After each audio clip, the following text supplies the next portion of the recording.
சென்னை ஆலந்தூர் நசரத்புரத்தில் இருக்கிற ரேஷன் கடைகளை தமிழ்நாடு முதலமைச்சர் மு.க.ஸ்டாலின் பொங்கல் பரிசு தொகுப்பு விநியோகத்தை தொடங்கி வைத்தார். இந்த நிகழ்ச்சிகள் அமைச்சர்கள், அதிகாரிகள் எல்லாரும் கலந்து கொண்டாங்க. பொங்கல் பண்டிகையை நல்லா கொண்டாடணும்னு தமிழக அரசு சார்பா 2,22,00,000 மேலான அரிசி ரேஷன் கார்டு வைத்திருப்பவர்களுக்கும் இலங்கை தமிழர் குடும்பங்களுக்கும் பொங்கல் பரிசு கொடுக்கப்படுது. இந்த பரிசுல 1 கிலோ பச்சரிசி, 1 கிலோ சர்க்கரை, 1 முழு கரும்பு மட்டும் இல்லாம கூடவே தலா 3,000 ரூபாய் ரொக்க பணமும் வழங்கப்படுது. இந்த பொங்கல் பரிசு வாங்குறதுக்கான டோக்கன் கொடுக்கிற வேலை நேத்தோட முடிஞ்சிருச்சு. இந்த டோக்கன் நேரடியா வீடுகளுக்கு வந்து கொடுக்கப்படுது. ஒருவேளை வீட்டுல யாரும் இல்லைன்னா அந்த டோக்கனை ரேஷன் கடைக்கு திரும்ப எடுத்துட்டு போயிடுவாங்க. அப்படி டோக்கன் கிடைக்கலன்னா பொங்கல் பரிசு தர்ற நாள்ல நேரா ரேஷன் கடைக்கு போய் கேட்டா உங்களோட டோக்கனை வாங்கிக்கலாம்.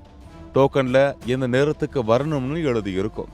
அந்த நேரத்துல போனா பொருட்களும் பணமும் வாங்கிக்கலாம். டோக்கன் இருக்கிறவங்க அதை காட்டி ரேஷன் கடைகளை பொங்கல் பரிசு வாங்கிக்கலாம்.